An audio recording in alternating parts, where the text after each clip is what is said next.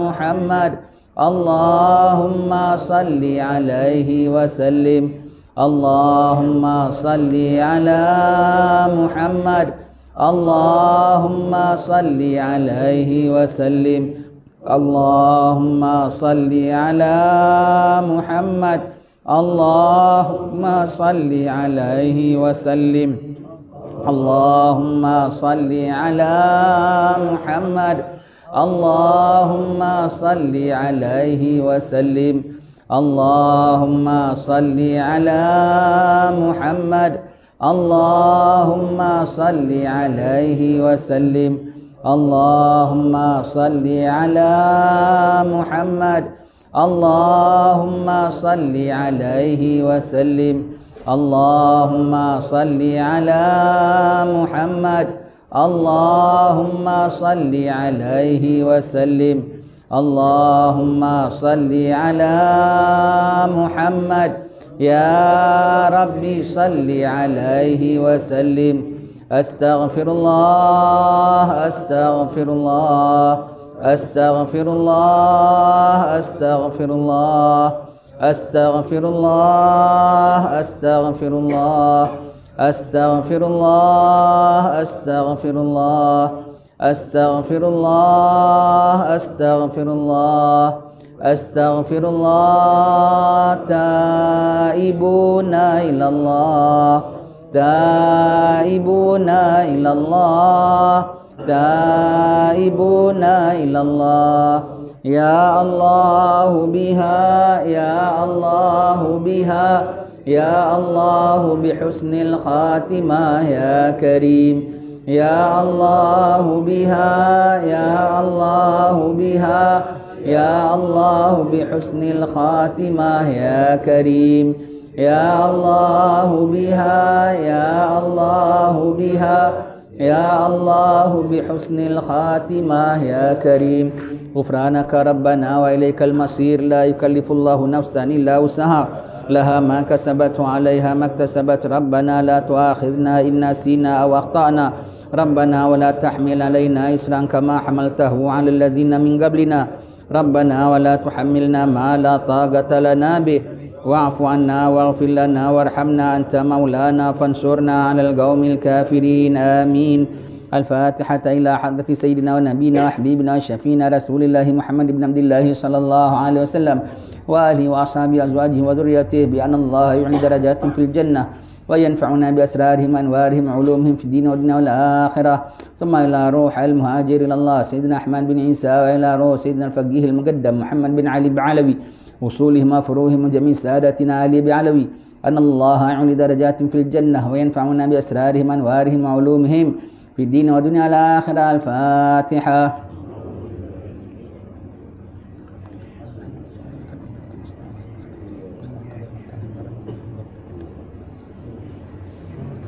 الفاتحة على أرواح جميع الأولياء والشهداء والصالحين والأئمة الراشدين ثم الأرواح والدينا ومشايخنا ومعلمنا أزواجنا وذوي الحقوق علينا أجمعين أن الله يغفر لهم ويرحمهم ويعلي درجات في الجنة وينفعنا بأسرارهم أنوارهم علومهم ويلحقنا بهم بخير وعافية. الفاتحة.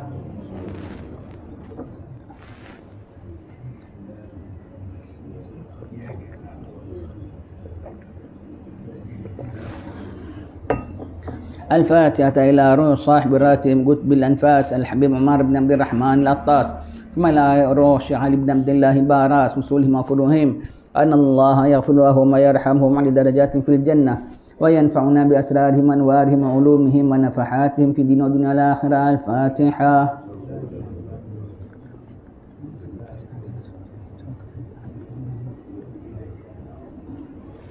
الفاتحة إلى روح الحبيب محمد بن سالم بن حماد بن حسان العطاس وصولهم وفروهم أن الله يغفر لهم ويرحمهم ويتغشهم برحمة والمغفرة. سبحكم الله. الفاتحة.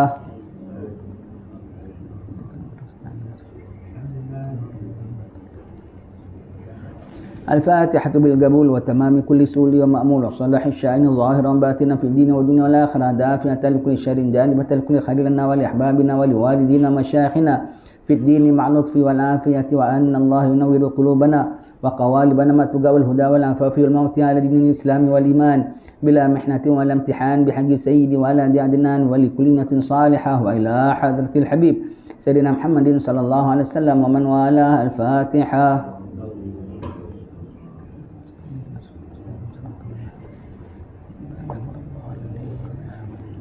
Tuan-tuan bermohon hajat masing-masing kepada Allah Ta'ala.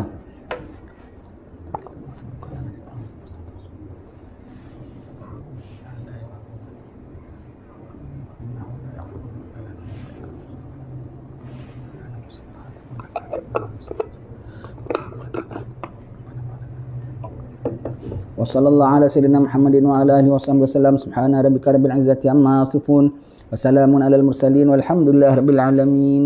Alhamdulillah rabbil alamin wa sallallahu wasallam ala sayyidina Muhammadin wa ala alihi wa sahbihi ajma'in. Assalamualaikum warahmatullahi wabarakatuh. Alhamdulillah, syukur pada Allah Ta'ala. Selamat kita berjumpa pada pagi ini. Semoga Allah Ta'ala ampun segala dosa-dosa kita. Semoga Allah Ta'ala tetapkan iman kita. Umur kita hanya tinggal berapa hari saja tuan-tuan. Orang-orang yang jauh lebih muda pada kita banyak yang dah berangkat balik. Dah tinggal tunggu waktu kita saja. Bila-bila boleh dipanggil Allah Subhanahu Wa Taala, sedangkan kita masih kosong, tak ada bekalan. Apalah ada amalan kita sedikit sangat. 24 jam Allah beri kita satu hari itu semakan dihisap. 1 jam demi 1 jam. Dalam setiap 1 jam itu berapa banyak kita ibadat. Dalam 24 jam berapa banyak kita ibadat. Itu semua akan ditanya. Kita akan menghadap Allah sendiri. Tinggal, semuanya tinggal betul-betul jadi hamba dengan Tuhannya. Disoal oleh malaikat-malaikatnya. Allah dapat jawab, dapatlah, tak dapat jawab. Allah berubah keadaan terus di alam barzakh. Itulah tempat tinggal kita yang sedang menunggu kita. Semoga dengan kita hadir kuliah, Allah ampun dosa kita, Allah tetapkan iman kita, Allah peliharakan kita dalam ketaatan padanya, dan sementara nak tunggu waktu itu, Allah pelihara kita daripada segala mara bahaya, daripada segala gangguan zahir dan batin, dunia dan akhirat. Semoga apabila sampai ajal maut kita dimatikan oleh Allah Ta'ala dalam keadaan husnul khatimah. Amin ya Allah. Dan setelah kita capai taubatan nasuha, dapat pengampunan sebenar-benar daripada Allah Ta'ala, sehingga kita tak melakukan dosa lagi. Di antara tanda kalau dosa kita dah diampunkan oleh Allah Ta'ala ialah lepas itu kita tak ulang lagi. Kalau masih ulang lagi itu bermakna daki-dakinya itu masih ada. Itu dia akan tumbuh balik. Itu nafsu kita akan tumbuh balik. Nakkan balik dosa itu. Tapi kalau dah dibersihkan Allah Ta'ala segala dosa kita. Bukan setakat dosanya itu dibersihkan oleh Allah Ta'ala. Minatnya pun dibersihkan oleh Allah Ta'ala. Sukanya pun dibersihkan oleh Allah Ta'ala. Dan bukan hanya setakat dibersihkan dosa yang silam. Dibersihkan, dijaga daripada dosa yang akan datang. Itu tanda kalau taubat kita diterima oleh Allah Subhanahu Wa Ta'ala. Tanda amal kita pula diterima oleh Allah Ta'ala. Setelah kita beramal, bahkan kita makin rasa kita tak ada amal. Setelah rasa dah buat amal, kita rasa, ya Allah, aku sikit amalku, ya Allah, kurang, ya Allah. Makin kita beramal, makin kita nampak dosa kita. Makin sudah beramal, makin takut akan akhirat. Makin takut akan azab kubur. Makin takut akan azab neraka. Itu tanda kalau amal kita mudah-mudahan ada hasil di sisi Allah Ta'ala. Setelah kita taubat terus macam aku dah baik rasa, itu tak betul. Sebab kalau taubat tu kita berus daki nampak daki dalam, berus daki nampak daki dalam. Jadi kalau kita taubat yang bersih, kita makin nampak dosa kita yang silam. Makin taubat makin nampak dosa kita yang silam. Dan begitu juga kalau kita dah beramal, iaitu beramal untuk bersedia menuju Allah Ta'ala. Apabila bersedia menuju Allah Ta'ala, kita confirm ke kita boleh dapat syurga senang-senang? Makin takut kalau disoal oleh Allah Ta'ala, makin takut kalau sekalinya jadi hampa, na'udzubillah min zalik. Itu tanda kalau amal kita diterima Allah Ta'ala. Walau apa sekalipun, walau puasa, walau belajar, walau kuliah, walau pergi umrah, walau pergi haji sekalipun. Kalau lepas amal ibadat kita rasa ayam, macam seolah-olah macam dah tunaikan dah gitu, itu bahaya tuan-tuan sekalian, itu bahaya. Tengok sebelumnya Kalau kita rasa yang aku buat ini, aku dapat buat, itu namanya ujub. Tengok sebelumnya, ya Allah, yang aku mampu buat ini adalah dengan doronganmu, dengan pemeliharaanmu, dengan anugerahmu, dengan bantuanmu, semua darimu. Itu namanya kita ikhlas pada Allah Ta'ala. Kita syukur pada Allah Subhanahu Wa Ta'ala. Tengok kemudiannya. Kemudian pada hari ini apa pulanya? Syurga lah rasanya. Itu horor namanya, tertipu.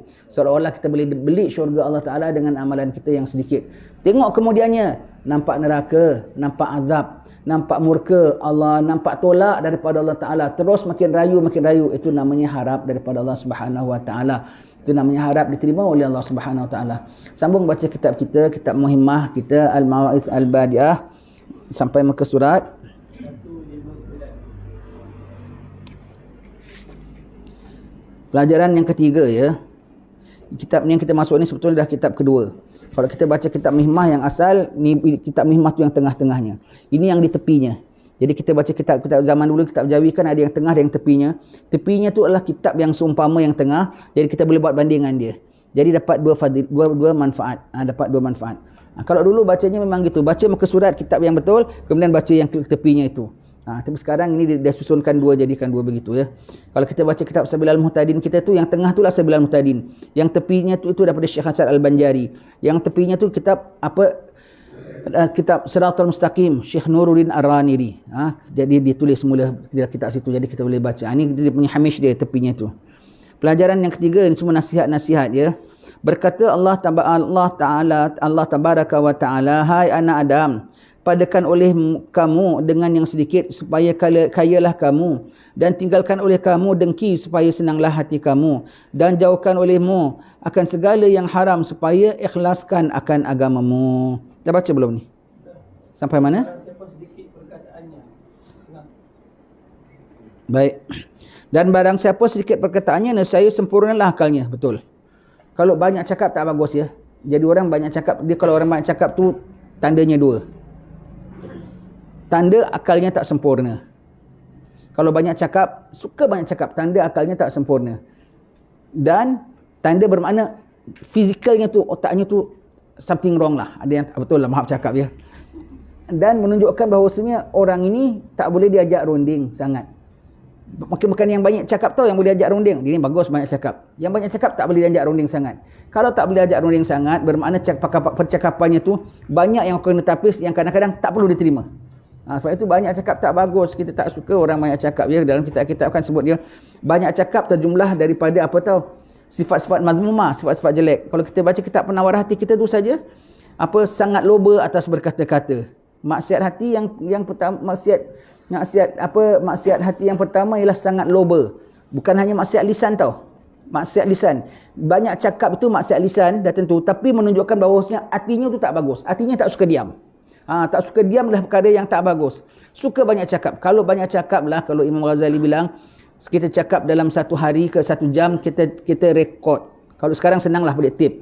Lepas tu kita semak balik. Berapa banyak yang manfaat, berapa banyak yang masuk dalam riak, berapa banyak yang masuk dalam puji diri, berapa banyak yang masuk dalam umpat orang, berapa banyak masuk dalam bangga anak-anak kita. Akhirnya lah tu semua tu akan dihisap. Jadi banyak cakap tu maknanya akalnya kurang sempurna. Kan lagi baik diam. Lagi baik kalau dia gantikan dengan subhanallah, subhanallah, subhanallah. Jadi kurang sempurna. Jangan banyak cakap, Jangan banyak cakap bila jangan banyak cakap ya. Kita sebutkan di sini. Jangan banyak cakap kalau dari sudut waktu. Jangan banyak cakap kalau sementara nak tunggu bang subuh. Umpamanya kita tengah sembahyang jemaah awal ke nak tunggu kuliah ke. Sementara nak tunggu bang subuh kan dah jumpa kawan. Kalau kat rumah memang tak ada cakap lah. Tak ada geng. Jumpa kawan aja celik mata, celik mulut. Allah. Kalau sementara nak tunggu bang subuh tu, itu masih penghujung malam. Masih kabul doa. Yang ada orang nak bangun waktu itu pun susah. Kita dah sampai masjid kok tak nak doa, tak nak munajat. Tahan bual-bual dengan kawan. Macam mana? Mimpi apa semalam? Bagaimana Nadia nak pergi pasar? Kira apa? Alamak, sayang waktu itu. Penuhkan munajat paling tidak dalam hati fikir, ya Allah, dosa aku banyak, ya Allah, ampunkan ya Allah. La ilaha illa anta subhanaka inni kuntu minadh zalimin. Kalau kita tahu doa-doa yang patut kita baca, baca. Kalau tidak baca apa-apa saja yang patut pengisian. Sampai bang. Lagi ada lepas bang, lagi jangan doa antara bang dengan qamat itu. Antara bang dengan qamat adalah doa sangat-sangat diistijab oleh Allah Ta'ala. Jangan berbual dengan kawan orang sebelah. Lagi bila Lepas sembahyang subuh nak tunggu kuliah kan, sementara nak betulkan meja ke, nak betulkan itu, pun jangan banyak cakap. Kenapa? Lepas subuh, tuan-tuan sekalian, kalau kita duduk tak meninggalkan tempat sembahyang kita duduk tak sembahyangnya berjemaah syaratnya, semua kita dah buat. Tak tinggalkan tempat sembahyang kita, ini tempat sembahyang kita. Kalau masjid ya masjid, kalau madrasah ya madrasah. Kalau di rumah ialah atas jadah kita. Tak bercakap-cakap walau sepatah, dia tunggu sampai waktu isyraq, dia sembahyang 2 rakaat, pahalanya seperti umrah dan haji yang mabrur. Kan sayang. Kita buat, kita dah hadir jemaah, kita dah hadir kuliah, dan kita sudah tunggu sampai isyraq, tapi tak dapat pahalanya. Pasal apa? Cakap. Ada saja nak dicakapnya. Nantilah nak tanya khabar, nanti lepas duha, time sarapan, tanyalah khabar, nak cerita apa, ceritalah begitu. Ada waktu-waktunya ya. Ada waktu-waktunya, jangan banyak cakap. Lagi jangan banyak cakap bila? Jangan banyak cakap sebelum maghrib. Itu kira matahari nak terbenam. Waktu kita bertasbih kepada Allah Subhanahu Wa Taala. Jangan banyak cakap lagi bila? Antara lepas sembahyang maghrib. Lepas sembahyang maghrib, syaratnya sembahyang maghrib. Lepas itu tak cakap walau sepatah, sembahyang 6 rakaat, itu namanya sembahyang awabin. Minimumnya 6 rakaat, paling banyaknya 20 rakaat. Itu sembahyang awabin. Pahalanya ibadat 12 tahun, diampunkan dosa 50 tahun. Syaratnya jangan cakap. Ini keluar masjid pun tak apa. Dari masjid balik rumah ke, pergi mana ke pun boleh. Tapi jangan cakap. Itu menunjukkan banyak perkara perlukan jangan banyak cakap. Jangan cakap ni satu ibadat tau. Satu ibadat. Tapi orang malas nak buat. Diam aja. Satu rukun pun tak ada keluar. Satu perkataan pun tak ada keluar. Diam tu adalah ibadat. Diam tu adalah ibadat. Kalau tidak ada apa yang nak cakap, adalah diam saja tu jauh lebih baik ya. Jangan cakap. Lagi jangan cakap bila? Jangan banyak cakap. Hadir kematian. Hadir kematian sangat cela cerita-cerita hal dunia. Sangat cela, makruh sangat cerita-cerita hal dunia. Lagi bila jangan banyak cakap? Ketika dalam masjid. Kalau khutbah Jumaat tu dah tentu luput fadilat walau cakap diam sekalipun ya. Dah walau luput fadilat Jumaat. Sementara khatib belum datang tu pun nak tunggu tu kan masih dalam masjid. Tak usah banyak cakap, tak usah banyak cakap. Dalam masjid cakap-cakap hal dunia sangat-sangat makruhnya. Lagi bila jangan cakap jangan cakap antara maghrib dengan isyak, walaupun sudah buat sunat awabin tadi, sayugia jangan cerita-cerita hal dunia. Ibadat pada Allah Ta'ala. Begitu di antara waktu-waktunya. Dalam keadaan situasi, bila lagi jangan banyak cakap. Kalau ada di sisi kita ada orang alim. Ada orang alim, ada nama ustaz, sebab bercakap banyak tu terjumlah adab yang tak bagus. Kan depan tuan guru nak kena jaga adab kita kan, depan kiai, depan ustaz kita, depan kiai kita. Jangan banyak cakap. Sebab banyak cakap tu adab tak bagus dan kita dah menunjukkan adab tak bagus depan guru kita. Jangan banyak cakap. Sebab kalau kita cakap, dia tak cakap. Sebetulnya cakap siapa lebih manfaat? Cakap dia ke cakap kita? Dia cakap dia. Jadi kalau kita dah cakap, dia nak ikan, dia bual. Tapi cakap kita kadang-kadang, maaf cakap lah ya, kadang ini kita cerita kita tuan-tuan ya, ini kita cerita kita ya. Kadang cakap kita ada sikit ngawur ya. Ada sikit cakap yang tak ada point lah. Cakap merepek lah terus terangnya ya. Cerita-cerita kosong. Kalau kiai yang cakap kan bagus, dapat juga sepatah dua nasihat. Dah kawan-kawan kita tak dapat peluang dengar dia cakap, jadi dengar kita cakap pula. Kiai tak akan marah, dia akan ladeni kita, dia akan raikan kita.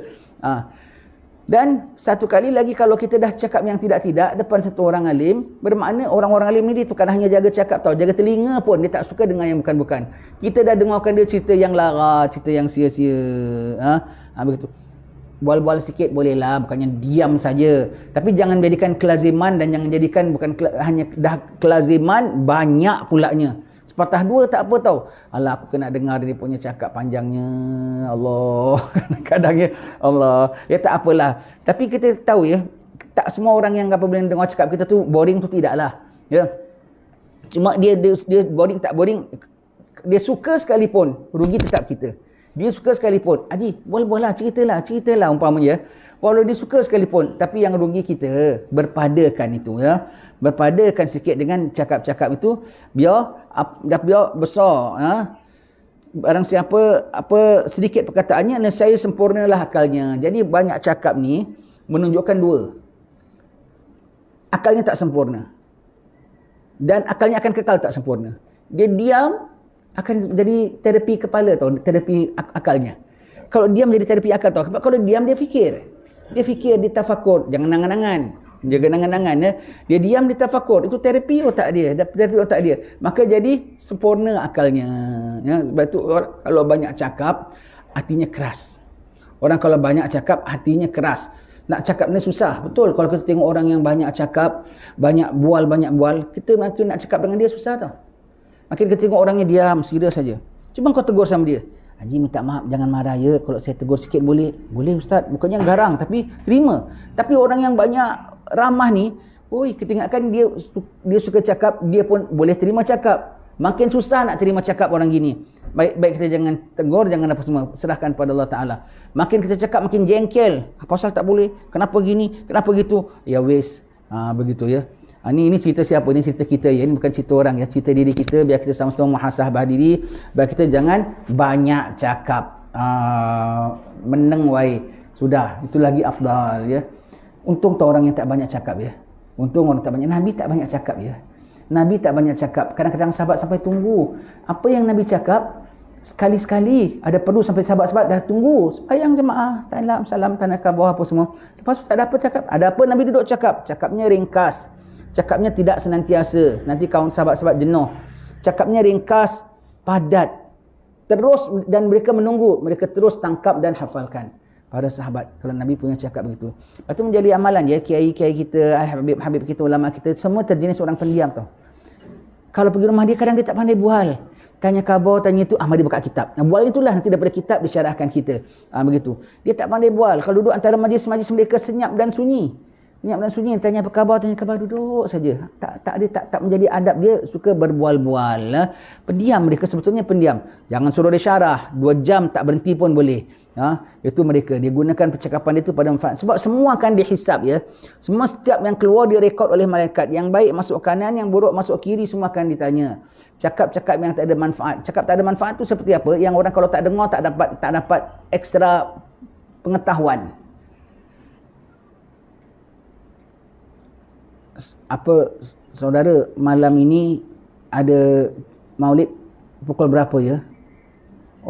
Lepas isyak. Terima kasih. Yang soal tu ada manfaat tak? Yang jawab ada manfaat tak? Itu bolehlah. Pergi pasar ramainya orang tadi. Apa manfaat? Tak ada manfaat kan? Itu semua tu walaupun tak dosa tapi masuk rekod. Kenapa kau cakap ramainya orang? Apa tujuan kau cakap? Apa manfaat orang dengar kau mencakap? Tadi anak nampak tupai panjat pokok. Bukan main lagi. Apa kena mengena kau tupai memang panjat pokok? Tak berdosa itu cakap. Tapi kena hisap. Tu semua cakap yang sia-sia. Pergi Melaka dodolnya enak.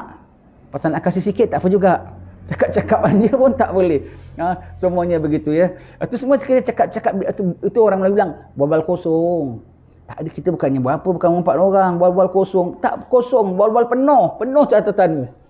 Penuh catatanmu itu ya. Dia tak ada cerita bual-bual kosong. Pandai orang Melayu dia tak nak. Dia macam siapa bilang tak ada bual-bual kosong tu maknanya tak ada rekod tau. Siapa bilang bual-bual kosong? Ya tak kosong. Itu tanda akal tak sempurna. Sorry ya, minta maaf ya. Tanda akalnya tak sempurna. Sebab itu cakapnya banyak.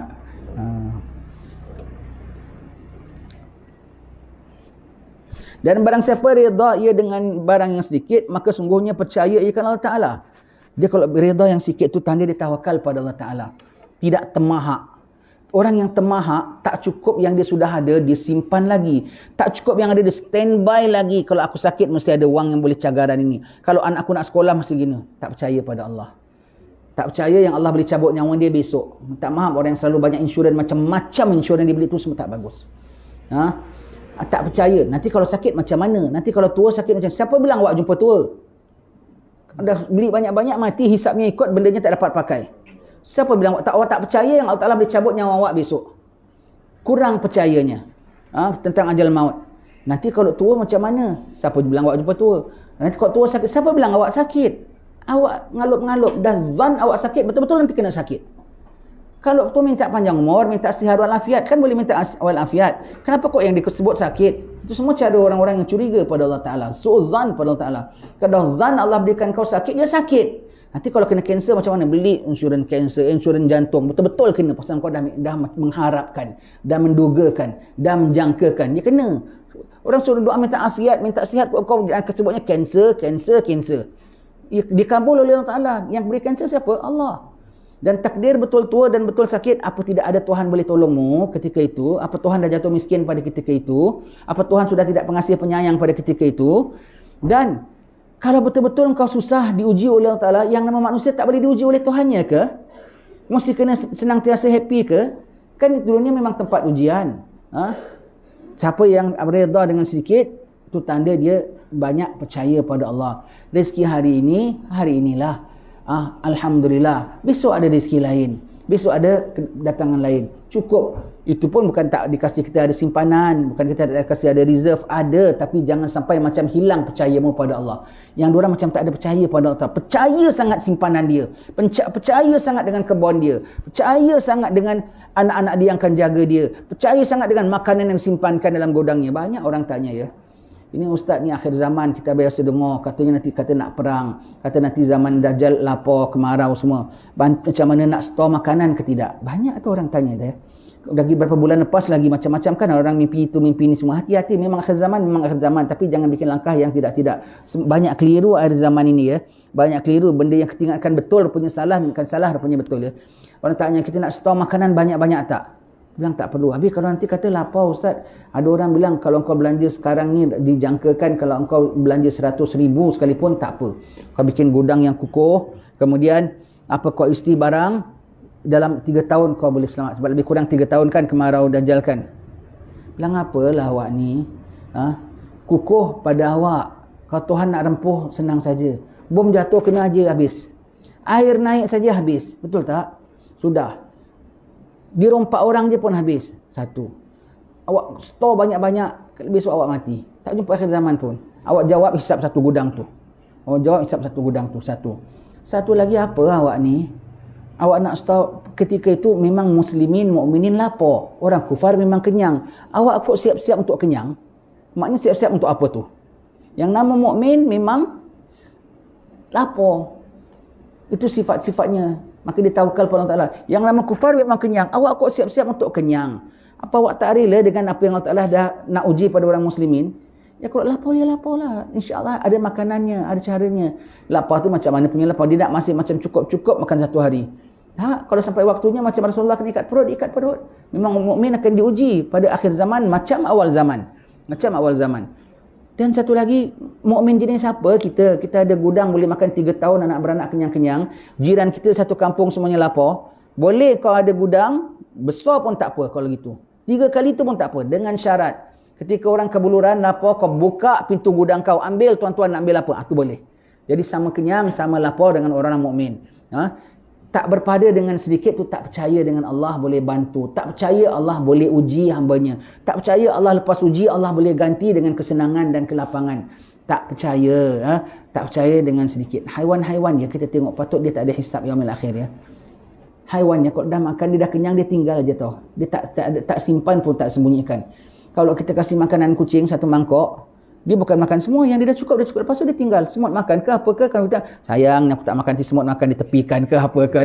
Kan boleh juga fikirkan pasal makanan. Dia tinggal. Semut makan ke, kucing lain makan, rezeki dia lah sudah. Dia dah kenyang, dia tinggal. Begitu dia. Tak mesti kenyangkan sehabis-habisnya dia kenyangkan. Tidak juga. Gitu. Tak termahak. Monyet. Dia dah kenyang. Dia tidak semua, dia rosakkan, dia berapa juga pokok dia tinggalkan. Musim buah lepas kan banyak buah-buahan kita dapat. Dah cukup banyak, dia cukup lah. Dia tak ada, nampak dia ambil perakus, memang rezeki dia, sudah. Tapi dia tak termahak tau. Manusia termahak ya. Allah, termahak sekali ya. Tak bagus ya, tak bagus. Berpada dengan yang sedikit. Berpada dengan sedikit maknanya percaya dengan Allah. Sedikit harta, sedikit pakaian, sedikit pangkat pun. Sedikit pangkat dan kedudukan, jadilah. Bukan hanya sedikit harta ya, sedikit apa pun, sedikit pangkat ke apa pun, alhamdulillah. Sedikit anak pun alhamdulillah, sedikit isteri pun alhamdulillah. Tak mestinya nak banyak ya, nak banyak pun boleh lah ya. Tapi berpada dengan sedikit, itu tahu kau percaya pada Allah Taala.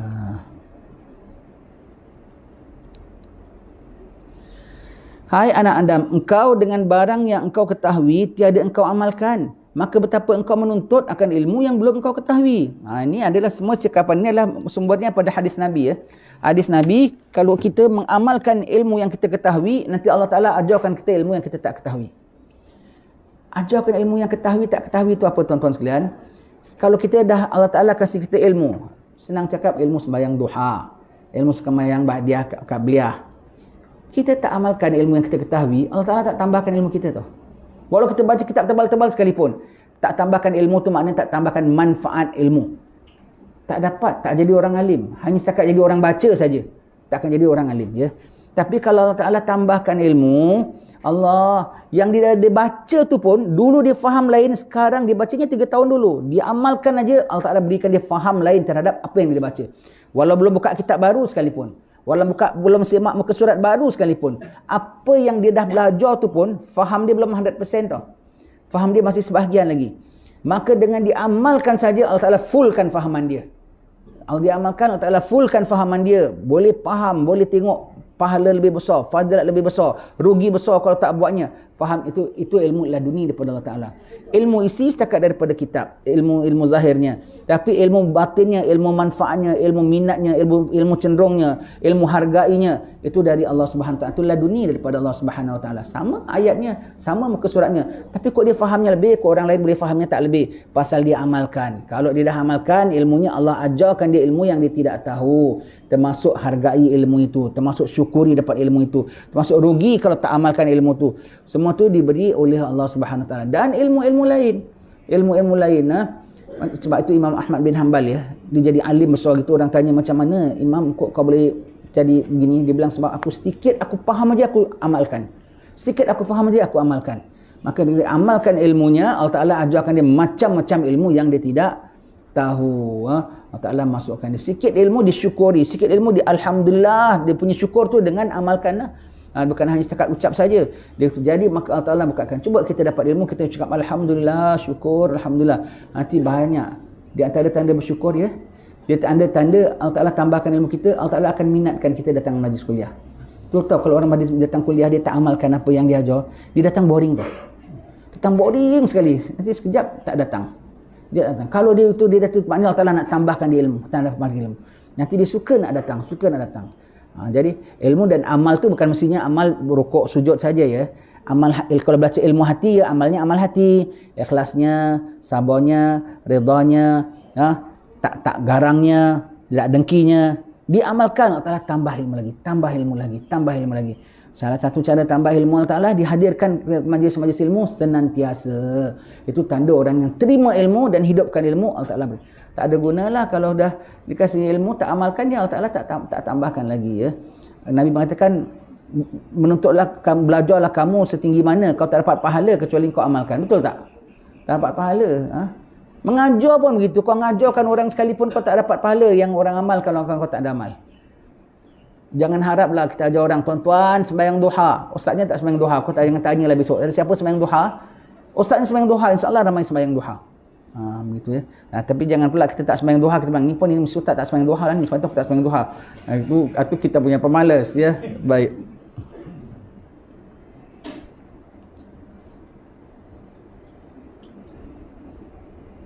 Hai anak Adam, engkau kerjakan di dalam dunia seolah-olah engkau tiada mati selama-lamanya, dan engkau himpunkan harta seolah-olah engkau kekal selama-lamanya. Allah. Kerjakan di dalam dunia seolah-olah engkau tiada mati selama-lamanya, dan engkau himpunkan harta seolah-olah engkau kekal selama-lamanya. Ini, ya.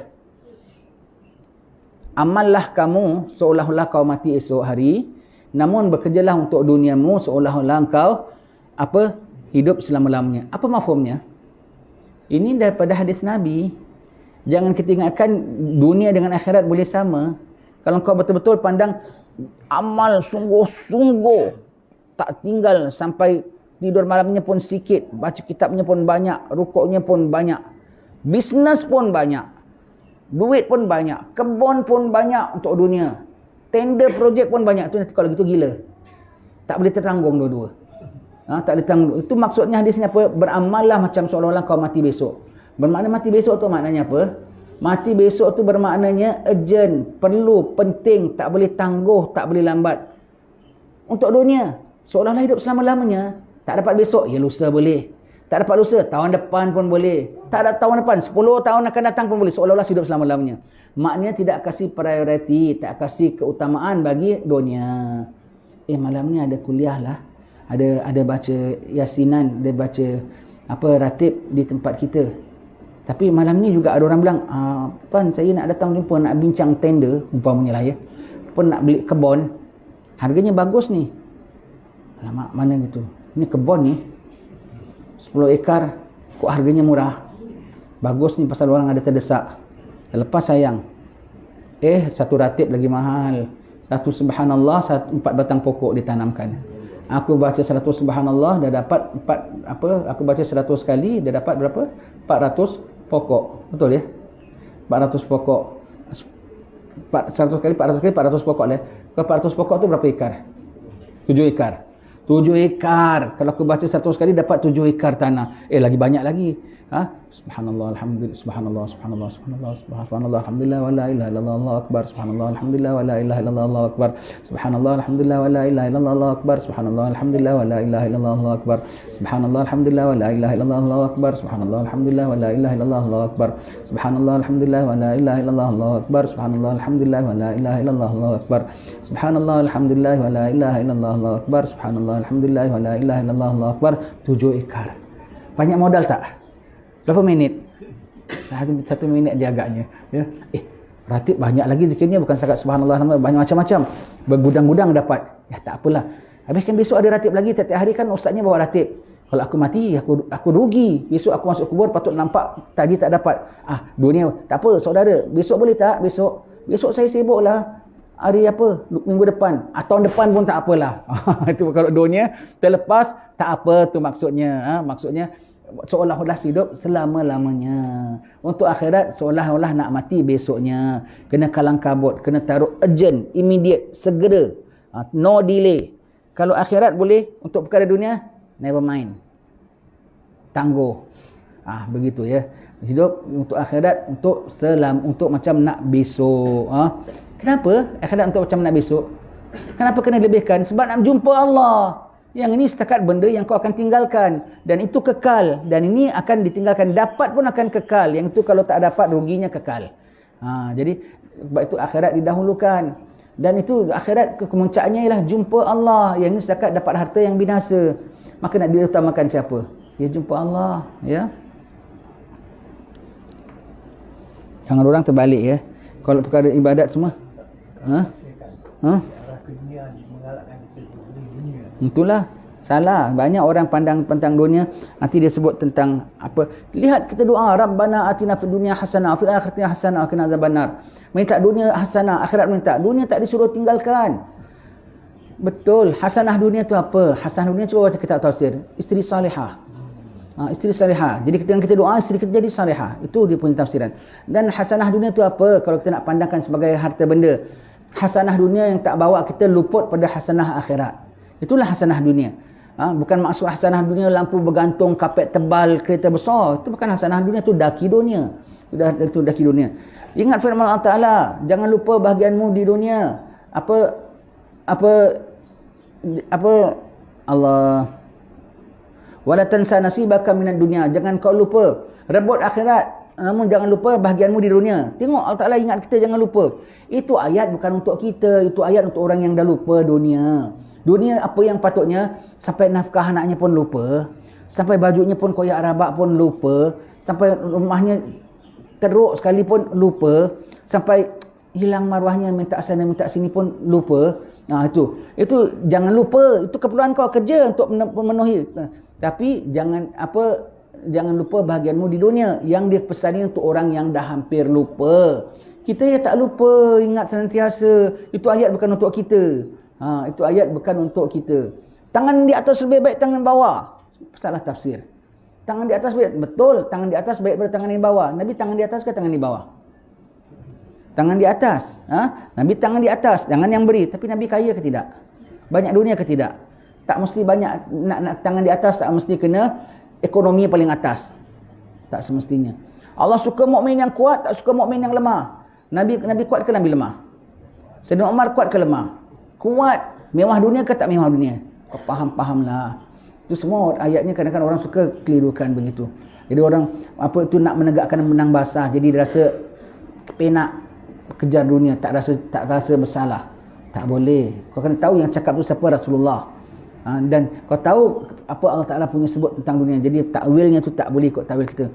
Orang fakir boleh membawa kepada kafir. Memang tu hadis Nabi. Fakir yang mana? Fakir yang tak reda dia fakir. Kalau fakir jaga adab fakir, syukur, reda, kana'ah, bahkan dia masuk syurga 500 tahun lebih awal pada orang-orang kaya.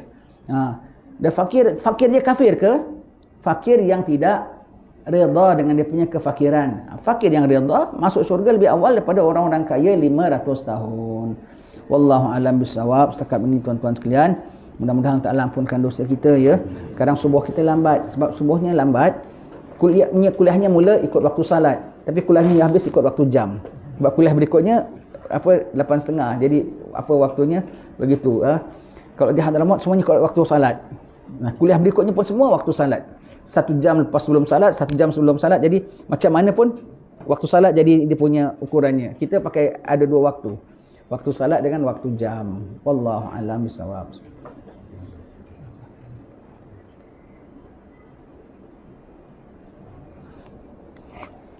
InsyaAllah jumpa lagi. Assalamualaikum warahmatullahi wabarakatuh.